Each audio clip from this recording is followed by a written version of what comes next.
Welcome in. It's the Lions247 Podcast. I'm Tyler Donohue. He is Sean Fitz. Penn State put in practice number 5 on Wednesday. We were there at the start of it and at the end of it. Got a chance to hear from James Franklin, offensive coordinator Mike Yurcich, a couple team veterans, and Jonathan Sutherland and Juice Scruggs after that practice session. A lot of content over at Lions247.com, including some VIP notes as well as some photo gallery stuff. If you're watching us on YouTube here, I got lights flickering. We have a massive thunderstorm rolling through on a truly spring day here in Happy Valley. We've moved on from the winter weather. But hopefully I stay with you, Sean, but I feel like a little bit out of a scene from Twister right now. You know what? I'll take any spring day we can get. I just had my air conditioner service, so I'm looking forward to actually blowing cold air out of these vents once in a while. But yeah, I'll take it. And I hope we keep you for the entire episode, because that's I'm gonna need you on this one. You were at practice last night. I was at practice last night. You went back for the follow-ups with Mike Yurcich, James Franklin, Jonathan Sutherland, Juice Scruggs. Getting into it, 5 practices, so a third of the way through. Of course, a lot of that's acclimation. You got a couple days without out actual pads and hitting and things like that. So it's usually the least active here. They're going to get into they'll have a Saturday scrimmage in Beaver Stadium. We're not invited this year. We were there last year, but that was just because everybody was invited due to the whole COVID thing, the recruiting opening up and all that kind of stuff. We don't have. Did we say please? Did we make sure we said please? I said please. I approached Greg Kincaid about it. It was more for planning purposes than anything, because speaking of which, I'll be out for the first episode next week, going fishing a couple of days. So Tyler, you're gonna have to figure out what we're doing next week, but yeah, we'll figure it out. Scrimmage this weekend and get into it and eclipse that halfway point and take it home. But we saw last night that there's a lot of those storylines that we approach the spring with. We continue, and a lot of that is focused on numbers. You look at the offensive line, that pops up immediately. You look at the linebackers, just a couple of, you're switching around walk-ons and things like that to make it work there too. So a little short. You have that in spring sometimes, but there's a lot of holes to be filled, and it's not going to happen right away for Penn State. Yeah, you were putting together kind of a piecemeal offensive line depth chart on Wednesday. If they had to get on the field and play a game, Alex Furmanek, who, as far as we know, a few weeks ago was in the defensive line room, would be a 2-deep guy right now for you. So we'll get to that in a second. But how about some positive trends? And they involve some familiar names here. Zayn Durant popped up, which is no surprise. We'll get to him in a second. There were some defensive players mentioned by Franklin in a very positive light. But in that running back room, Nick Singleton, since he got to campus, there's been the buzz. Since before he got to campus, there's been a buzz. Gatorade Player of the Year nationally. And we've been saying for a while, don't forget about Katron Allen, top 24/7 talent himself. You don't just go to IMG Academy as a sophomore in high school and then flourish for 3 seasons by accident. He got to campus here in January as well. Sounds like both of them, according to Mike Yurcich and James Franklin, prepared physically and mentally in a room where anything is up for grabs right now. Well, that's what you're looking for. You look at that position, and I don't want to say it's an easy one to contribute immediately as a freshman, but it's among the spectrum. It's one of the easier positions to take the ball and go with it. Now, a lot of that has to do with pass protection and the little things like that. And James Franklin actually mentioned that Nick Singleton has done a good job coming along in pass protection. And, we think we know he can carry the ball. We think, he can, do all the things that a running back does with the ball in his hands. But those little things that you don't think about from a down-to-down basis or a week-to-week basis, those are the things that get you on the field. And for James Franklin to comment on his pass protection, to me, says more. I can take more away from that than I can about, he looks great running the ball. He looks good, catching the ball out of the backfield, et cetera, because that means he's in line to play. And I reached out to some folks earlier this week and, who's standing out, et cetera. Those two jumped right to the top of the list. So Kevon Lee, very good offseason. You're going to have to figure out and shuffle that deck and figure out where those guys fit in, because Keziah Holmes was still taking reps yesterday. Devin Ford's still taking reps yesterday. But I think those guys are coming, and it's at a point where Jaywan Sider, after the year that they had last year, if somebody's going to come in and upset the cart, that's fine, because you're starting essentially resetting, starting from scratch, and these guys are pretty talented. So can't wait to see Singleton. I haven't seen a ton of Katron Allen. Of course, he's a quiet guy, played in the Under Armour All-American game just a couple of months ago. But they've got a lot of the things that you're looking for. And to be honest with you, if you're a Penn State fan watching this, you want to see something different, that's what you've got. And Jaywan Slater, very vocal. I don't know if he was emphasizing it because he had all these cameras on him and people recording and all of us listening and knowing that we're going to go on podcasts and talk about it. But he was very vocal, reminding those running backs about what happened and what didn't happen last year while working them through some drills, challenging them physically. I think there was a point of emphasis on the lack of production after contact last year, which was a frustrating aspect of what overall was a failure for the ground game. And so, Sean, you're right. It wasn't really surprising or startling or notable that James Franklin said Nick Singleton looks explosive. We can check that off the list when he gets here in January. The fact that he went out of his way, specifically referenced the pass protection. We also heard that he feels Katron Allen has a leg up from that time at IMG Academy. We heard something similar when Noah Kane came to campus a few years ago, and you saw how that freshman year worked out for him.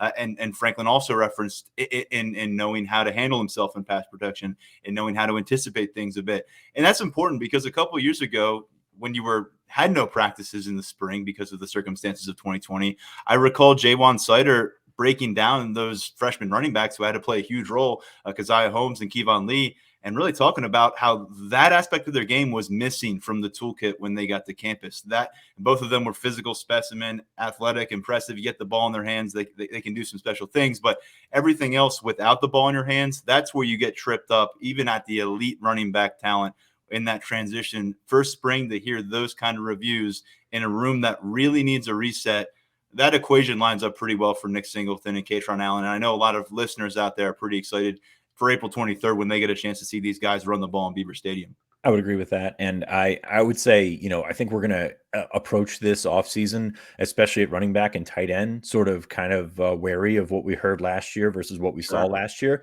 I mean, this kind of does remind you of 2019 when you thought you had a starter. You think you have Kevon Lee and I hate to make I'm not comparing them at all, but to your Ricky Slade, who you thought was going to be the starter in 2019, but you've got 4 guys that you think can contribute, and where do they all fit in, and how's that going to work over the first month of the season? How's that going to transition into what you're looking to in October and November?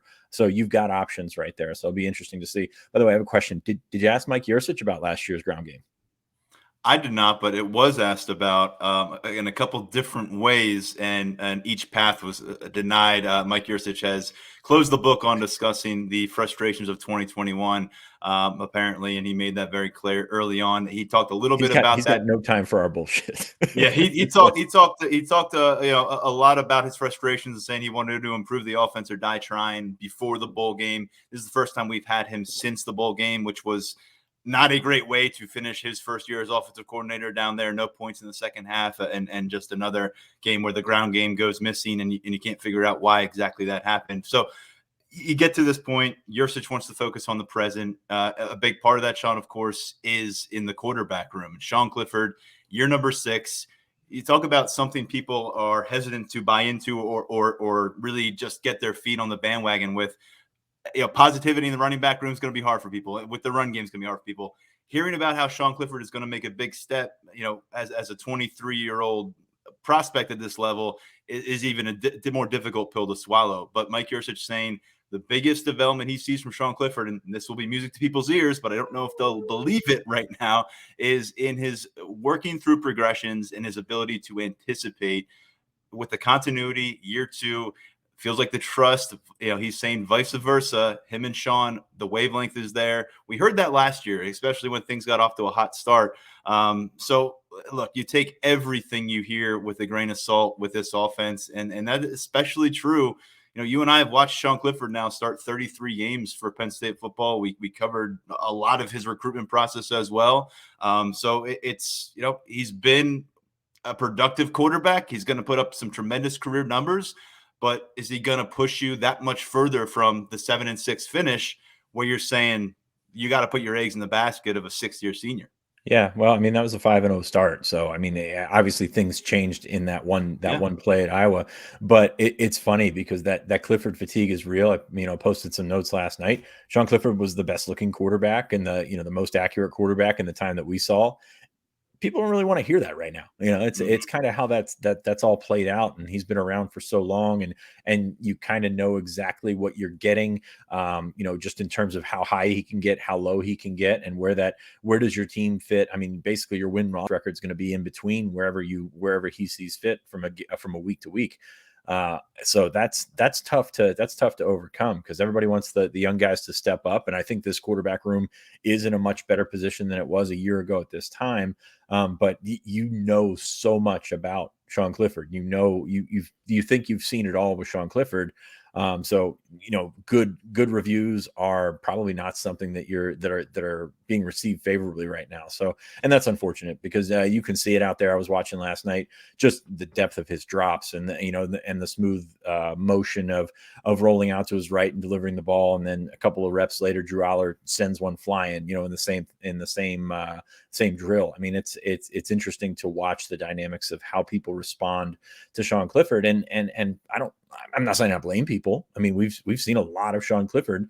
We've seen some good. We tend to block out some of the good, but we remember that bad because it's been pretty bad. So I don't know how to bring this one home, other than it's going to happen. I mean, he's clearly the top guy right now. He's clearly going to be the starter when they go to Purdue. And you just have to hope this quarterback room is, can keep up, and they can all benefit from him being the number one.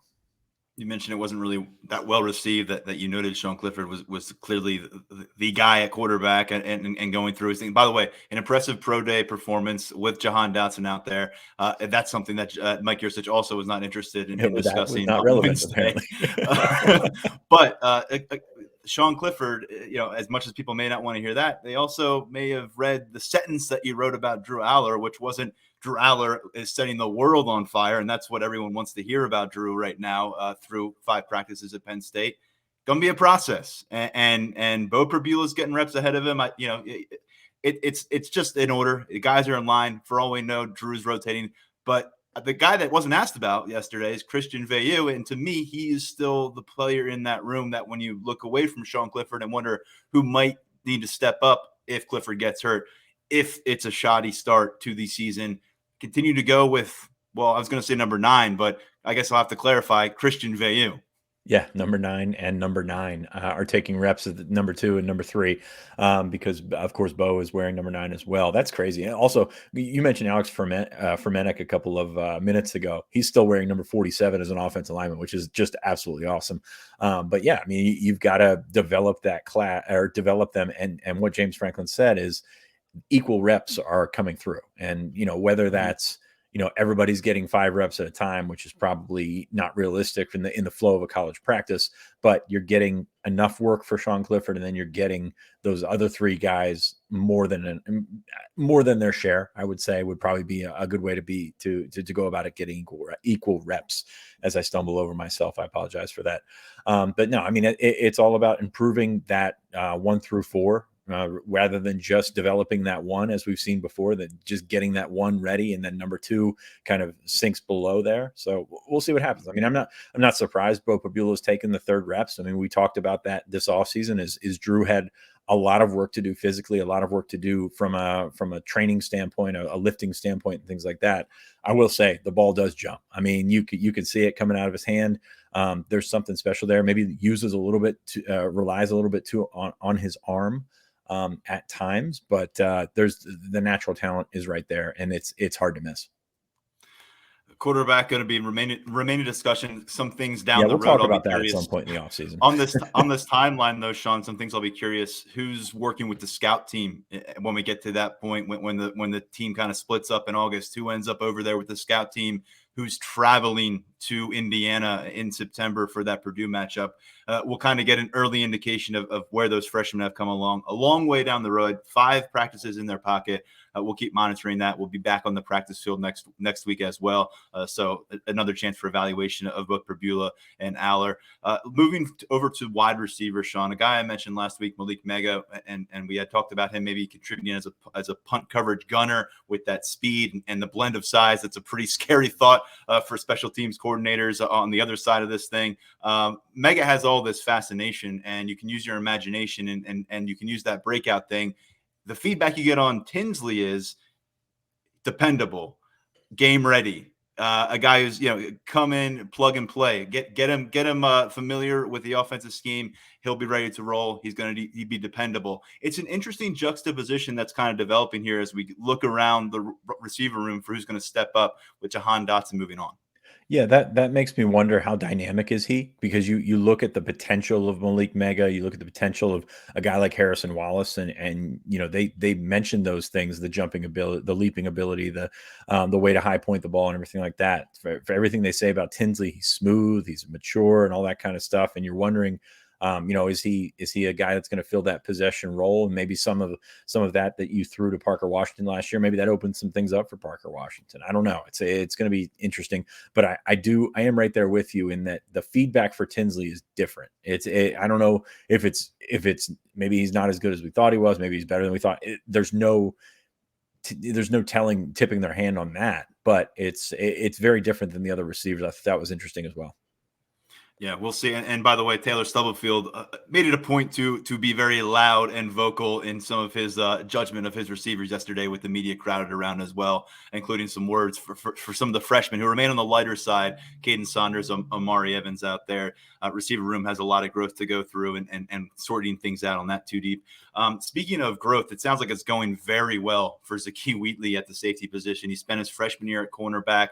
The length has always been apparent with the Maryland product. And now here he is in his first camp as a safety. And it sure sounds like he's pushing for starting consideration.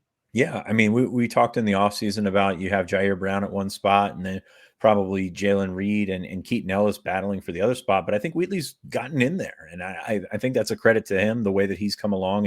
And the coaches are very high on what he brings to the table. Hasn't played a lot of football. A lot of that is out of his hands. Of course, he missed his senior season. So when he gets back into live action, we'll see how many strides he has made, but they think it's promising. And for a guy that's been a redshirt or the guy that is a redshirt freshman to come along and sort of shake some things up and be in the two deep, you really can't ask for much more out of Zakee Wheatley. Now we'll see what happens when he takes the field, but absolutely just sort of tickled with his progress, because you missed his senior year. You weren't quite sure what he was. You thought you had an idea. Then he goes and plays corner, which kind of takes him off the radar altogether, because there's a lot of corners over there last year. And then moves to safety. Is he a depth guy? Is he a guy to push the start? It looks like it's going to be the latter. Yeah, Jonathan Sutherland, who spent a lot of time at safety in his career, now at linebacker, referred to Wheatley as a ball hawk and said that's been a theme so far in spring ball, including an interception on Wednesday. And by the way, James Franklin sounding confident that they have 4 safeties who can play in game action right now. That's a good number right now. We'll see if they can build upon that. They've got some incoming talent, some freshmen, the junior college transfer and Tyrese Mills, but Jalen Reed part of that conversation along with the 3 that we just discussed. So we'll find out who the starter is, but to hear him say that they've got 4 guys, 5 practices into spring ball, I think Anthony Poindexter's group is in a pretty healthy position right now. You'd like more depth, but that's a good starting point. I mean, you'll take 4. Yeah. This is a conversation we have every year. A guy is a standout at safety, and then he has to be replaced, and the other starter is now the standout at safety, and he has to be replaced. Now you've got this situation again, but you feel better than you have in the last couple of years in terms of filling that in. I mean, we didn't know for sure that Jair Brown was going to be a full-time starter or anything like that till August last year. So you're feeling pretty decent about the talent that you have there, the depth that you have. They haven't gone looking in the portal for a safety, which tells me they feel pretty comfortable with those guys back there. Keaton Ellis, while his career probably hasn't gone the way a lot of people thought it would, including himself, still has played a lot of football. So you've got some experience back there. You got some talent, young talent in Reed and Wheatley, and you'll get some more reinforcements this offseason. And I think that's something that James Franklin said, referencing the offensive line, but there's still a lot of bodies to be filled in May for that first summer session, then in June when the rest of them get here. And particularly on defense, as I mentioned a couple episodes ago, only 1 scholarship addition on defense, and that's the guy we're going to mention right now, Zayn Durant. Ever heard of him, Sean? I thought James Franklin did a pretty nice job summarizing basically what we've been discussing about Durant for a while and what is continuing through the first third of spring practice, which is quite impressive. The quote from Franklin: Zayn Durant is flashing at a position that's usually hard to flash at as a freshman. We've talked about that before. It's insanely hard to get onto the field as a defensive tackle, as a freshman. And then you're 260 pounds trying to do it. I mean, that's going to add some wrinkles to the dynamic here. So we'll see where he's at when things go live, and we'll see where he's at on April 23rd. And like I mentioned, he's going to look small out there. You just look at the guys beside him, 300 pounders around, 290 pounders around him. He's not going to be that guy.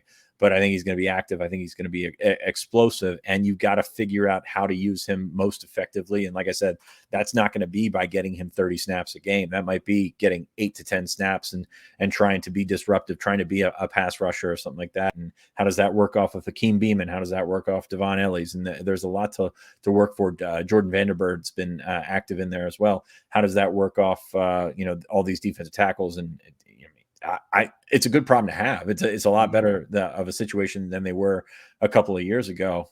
So you're finding yourself in a better and better spot at that position every week, actually. And although he's not on the field, you've got field active, as you'd love to have him. You've got PJ Mustard breaking down the practice film with these guys every single day, and they're getting a lot of reps on the practice field right now. So we'll see. Vandenberg, you continue to really like the feedback there, everything you hear about the second-year player. Sean, let's feel good stuff now. Let's go to the other side of the trenches, the offensive line. You look over to that corner of the facility yesterday during practice, and there just aren't a lot of bodies out there right now. It's amazing. You look across and you're trying to sort of nail down, and during the season, there's 15 to 17 offensive linemen, probably 14 scholarship guys, a couple of walk-ons. Now they're holding the bags for each other because there's 9 of them. So it's been really interesting to see that come together. You're playing JB Nelson at tackle and guard. You're trying to figure out different combinations. James Franklin mentioned Caden Wallace gives him some flexibility on the right side and left side. He did point out 3 guys. He pointed out Wallace, pointed out Juice Scruggs, who you talked to last night. He looks a little bit bigger, playing center there, and they feel like center is his best position. And then Olu Fashanu, who, of course, we've been very high on here on the podcast for a long, long time. So, I mean, steps in the right direction, that's fine. But this is still an offensive line that's got a long, long way to go. Yeah, and Scruggs certainly does look just different than even last time we saw them down in Tampa. I know that may sound silly, but that's one guy that jumped off the practice field last week to me. I think I had mentioned that. Listed 12 pounds heavier than he was last year, solidified now, and a guy that I think they're really going to be needing to lean on as a guy who's going to step up from a leadership role within this offensive line. And working with Sean Clifford, we got a chance to do that last year toward the tail end, moving over from right guard. But yeah, I mean, his feedback, you take a lot of that among any of these peers, kind of as highly as anyone. He's been around the program for a while now. And he said Olu Fashanu just has the kind of God-given talent that you can't coach. And it's coming together in a way that he says we'll see soon. The expectations from everybody, dating back even some of the things that Mike Yurcich said last December about Olu Fashanu, has really set up for us to, point at left tackle and say, maybe that's a spot that's going to be okay. And Olu has to go out and prove it over and over again. But you love the feedback. I think Landon Tengwall is a big one to me. If he can be a hit there on the left side alongside Olu Fashanu, that's going to go a long way toward what you want to accomplish for Penn State up front. If you've got issues at guard, Salim Wormley coming off of rehab, can he carry it through? You've got Hunter Norzad coming in. How much do you trust a player like JB Nelson or Golden Israel Chumba right now? And how much do you trust a lot of these guys, even projected starters? The benefit of the doubt isn't there, and that really applies to even the returning experienced players in this room because of what happened last year. And whether it's fair or not, that's the way it's going to be until they go out and hit another team and move the football with effectiveness. I've got no problem with that. I mean, it's you've got to see it to believe it, and we say that every year, and somehow that gets twisted into, well, this is going to be the year for the offensive line. It's not. I mean, we're not at that position. We're not ready to make that leap. We haven't been for a while, and it's just it's crazy to think about on one end, but on the other end, you're right. There's talent there, which means there's hope there. We'll see what Hunter Norzad brings to the table. He was on campus over the weekend to check things out, and you gotta think he likes what he's seeing right now. I mean, no offense to the guys that are on the field, but he's got an opportunity to step into that right guard spot and try to make some things happen. You're looking, and James Franklin laid out the 2 deep in his preseason press conference, but you're looking fairly solid on that left side. You can, if all those guys are healthy, then you think you've got a base to build for the future. We'll see how that all takes shape, but it's like we talked about with the running backs and the tight ends earlier. They're not in a spot where you give them the benefit of the doubt right now, and that's something that Phil Trautwein has to earn. Phil Trautwein has to put them in the right position. as we keep mentioning, there's talent there. There's the ability to turn some things around. I think, a lot of people have already written off Caden Wallace, and they seem to think that he's got a lot left. So we'll see what happens with that group. And that's pretty much all you can say until September. I mean, even if they go out in the blue-white game, and James Franklin said that they're opening some holes and the tight ends are doing better and things like that, even if they go out in the blue-white game and run the ball and do all that stuff, you're still going to have doubts heading into the season. Yeah, it has to be proven on the field this fall. There's no way between now and then where it's not going to be a topic of discussion that has a negative light cast upon it. That's just the way it is, coming off of what happened in 2021. Sean, the other position that we can't say we didn't warn our listeners the last few months. We talked about the offensive line and what that may look like during spring ball. Linebacker, thin over there as well. Thin from a number standpoint. I thought Jamari Budden looked good. I thought Tyler Ellison looked good out there. Kobe King as well. So, there's size, there's athleticism, but yeah, very thin from an experience standpoint. You're scraping together a 2 deep right now. It depends who's healthy on which particular day. You feel good about Curtis Jacobs, then you have questions all the way around the line. I don't think there's much we could have taken away from practice other than there's just not a whole heck of a lot of them running around.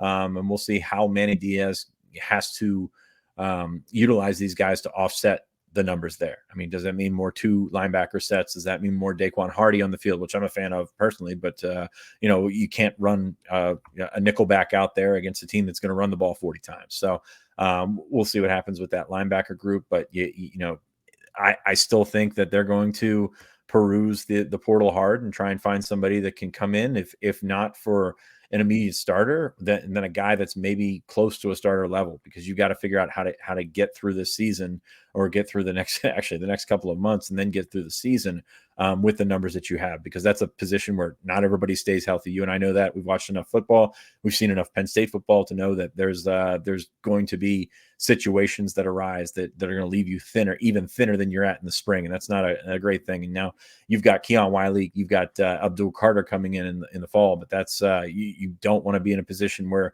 they're your crutch and you have to lean on those guys in game situations, especially with a couple of big road games early in the season. Piecing together the personnel plan is going to be a challenge for Manny Diaz and the coaching staff, just because of the lack of an influx of talent and the guys that you did lose right now on the field in spring. But to me, the other kind of glaring thing coming out of the conversation with James Franklin after Wednesday's practice is, where's the leadership going to come from? The accountability aspect, the being on the same wavelength as this new voice in Manny Diaz for your leadership position on defense.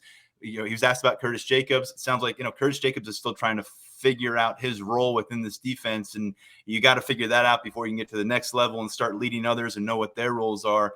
Jonathan Sutherland's been around for a while, but I know people don't want to hang their hat on him being the linchpin of this defensive plan.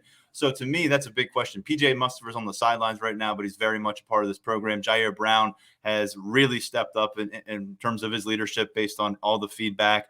But that's really where the conversation seems to end. And a lot of it is because guys don't have Big Ten games under their belt. They haven't gone out and proven it. Got to get through practice. You got to get through some adversity. You got to step up and say some things in the locker room. You got to hear some things in the locker room and digest it as you grow as a leader. But right now, while you're looking for a personnel plan, you're also looking from the perspective of when it gets messy in September on the road at Purdue, and Manny Diaz is trying to relay his message, how many guys are going to be ready to pick that up and pass it along?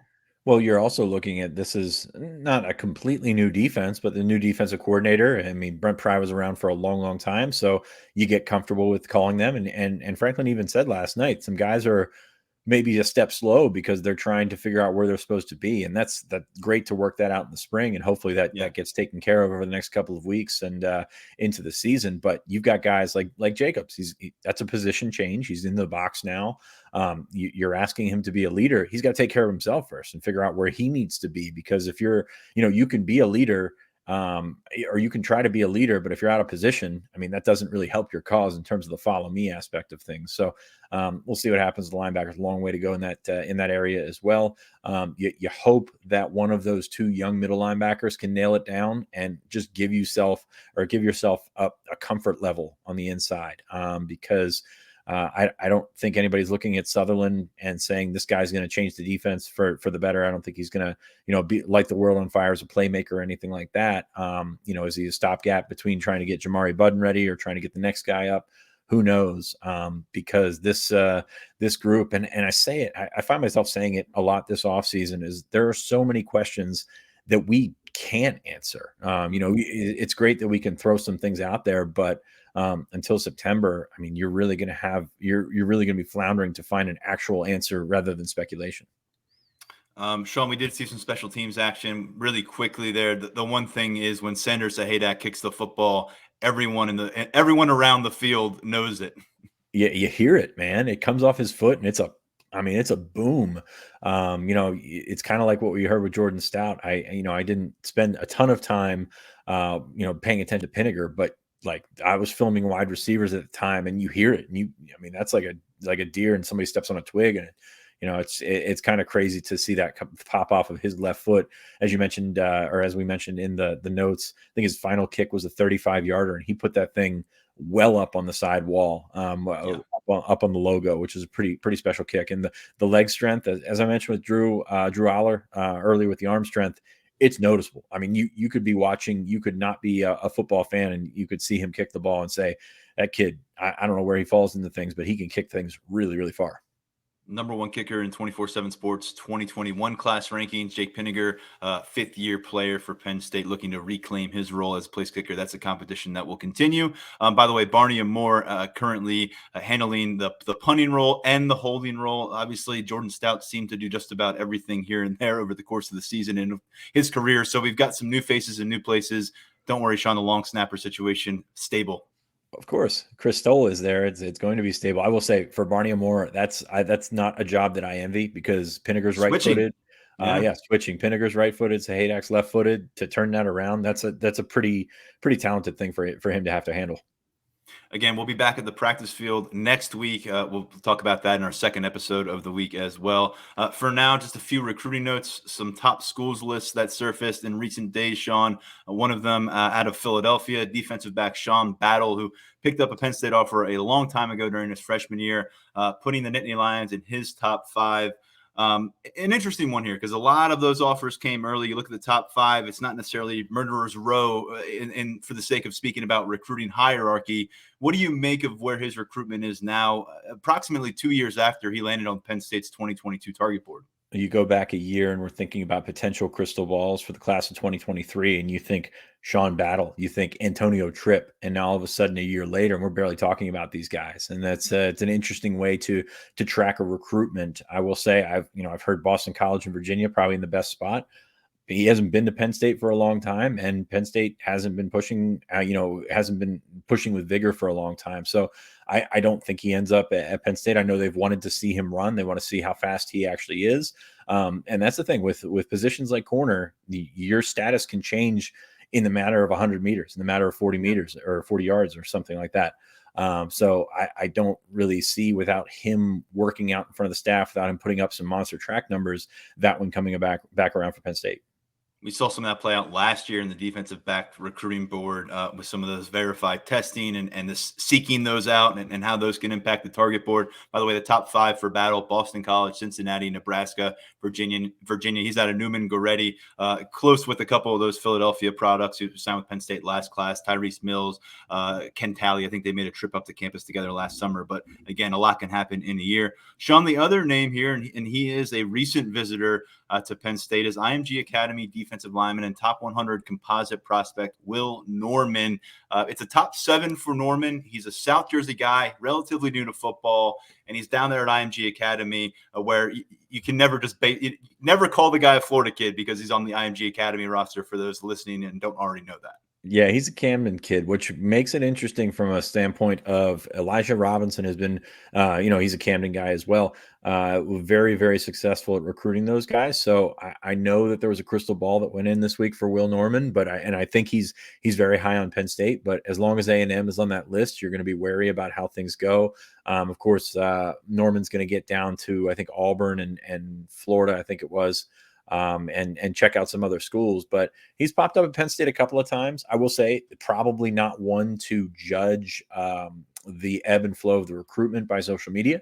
I will warn you against that one. I understand that the crystal ball came in and people want to feel good about that, but I think this is one that's got a ways to go on that. I think Penn State has done a nice job recruiting him, but I'm not ready to trust this one and jump in head first for Will Norman to Penn State. That said, you get him back on campus a couple of times, maybe for an official visit, maybe comes up for one of those long weekends in the summer. You've got something cooking there, and maybe you find yourself in a pretty good spot. He's a talented kid, as you mentioned, new to football, so he's got a lot left to tap out in terms of his potential.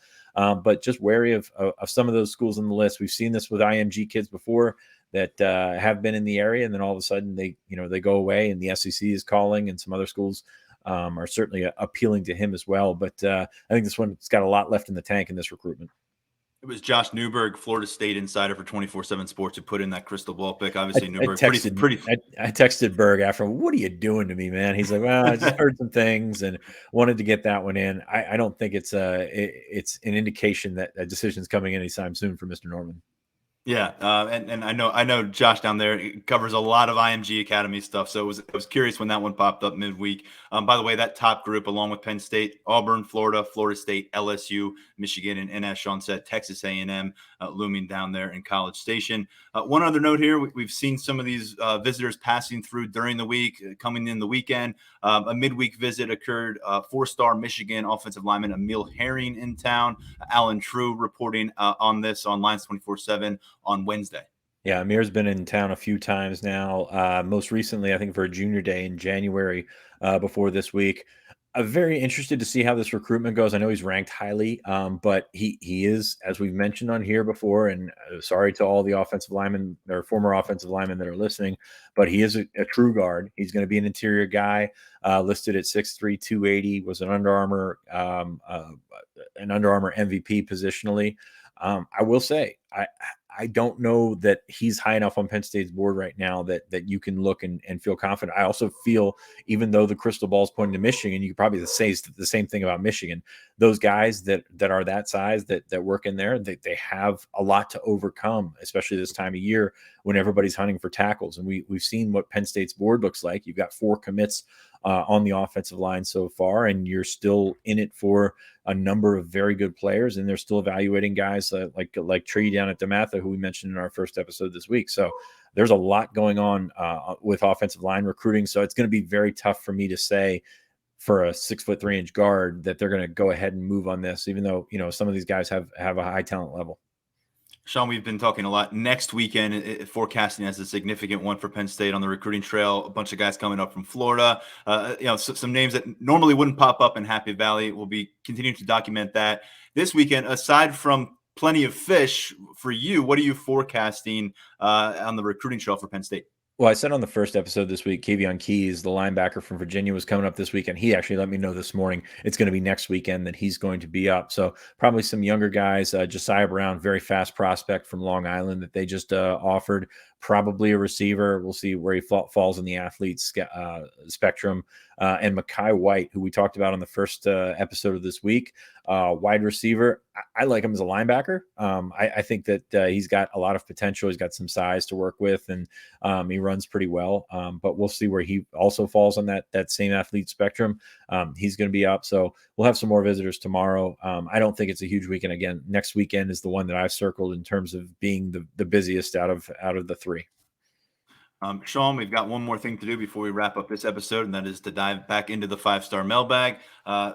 Question that's very timely because news surfacing this week out of the transfer portal. Here we are. Do you think Penn State will be in on Maryland transfer Damian Robinson?